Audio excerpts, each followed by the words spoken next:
Hello guys, for today's video, gagala ko kayo dito sa Snoopy's World, dito sa Hong Kong, sa Shatin, New Territories. So ayan, kasama ko yung friend ko na taga Ilocos. Nagyaan kami pumunta dito kasi holiday namin, kasi dahil sa Mid-Autumn Festival. So 3 days yung holiday namin. So ayan, papasok na tayo sa Snoopy. So ayan, nakita niyo si Snoopy na nakataas yung paan niya, nakabantay siya sa bahay niya. So ayan guys, papasok na tayo sa loob kasi iniwan ako ng friend ko. So ayan, nakita nyo nga yan ang bahay ni Snoopy. Nakaupo siya sa magic chair niya. So sabi ko sa kanya, "Good morning Snoopy, how are you?" So ayan, nakaupo siya, nakasmile pa. Ang bahay niya, ang ganda. Kasi mayroon pa siyang lampshade, at saka mga cups, at saka TV. Ayan, may mga books dito si Snoopy. At sa kabila yung library ni Snoopy. So ayan guys, talagang pag yung mga bata ang pumunta dito, mag-i-enjoy po sila. So dahil guys, sa sobrang init, tingnan nyo naman, sabi namin, mamaya na kami pupunta dun sa loob. Dito muna tayo mag-video kasi sobrang init, siguro nasa 40 degrees. So ayan, tumayo muna kami dito sa pinto ng bahay ni Snoopy. So ayan, may mga tao din, pero konti pa lang kasi ang aga pa nito, siguro mga 10 AM pa lang guys, pero ang init grabe na. So ayan, ang may bus din si Snoopy.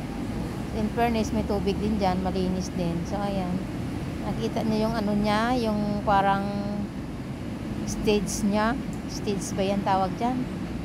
Ayan, nandoon na yung sina Snoopy sa taas ng ano niya, na may umuusok, parang ano yung pag winter guys, para yung snow dyan, marami dyan, nilalagyan nila na parang snow.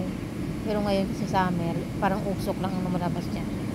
So, ayan, sa likod nyan, mayroon dyan na ano, yung rides na, ano, yung water boat rides. So, ayan, may nagpa-picture din. So, mamaya marami pa dyan, kasi maaga pa, kunti pa lang yan. So, ayan guys, sabi ko sa friend ko, pumunta na tayo doon sa loob. Pero may inantay pa kami na mga kasamahan namin. So ayan, nandun yung bahay ni Snoopy, at mayroon din dyan playground ng mga bata, Snoopy's playground. So maraming bata dyan mamayang hapon maglalaro. So ayan, sobrang init. Sabi namin pupunta na kami sa loob. Nandun nakikita mo, punta natin yung bus ni Snoopy. Ayan, may mailbox pa, tsaka yung mga friends ni Snoopy. So ayan, kasama yung friends niya, nabinabantay nila yung bus nila. So ayan, ang bus nila guys, maganda yan dyan sa loob kasi may aircon dyan sa loob ng bus. So ayan, nandun niya si Snoopy sa taas ng bubong, ayaw niyang bumaba.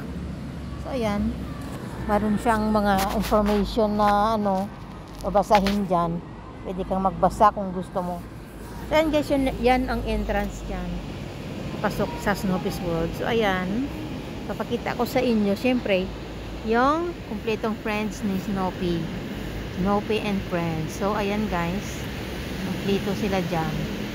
Pero yung sa gilid dyan guys, may tubig dyan, may fountain dyan, kaso hindi pa siguro ni-on yung fountain kasi maaga pa. So ayan guys,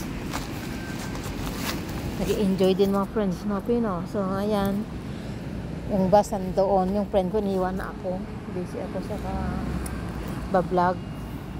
Ayan guys, sana nag-enjoy kayo sa panonood ng mga videos ko.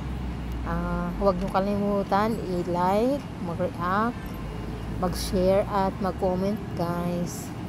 Thank you for always watching my videos. Bye guys.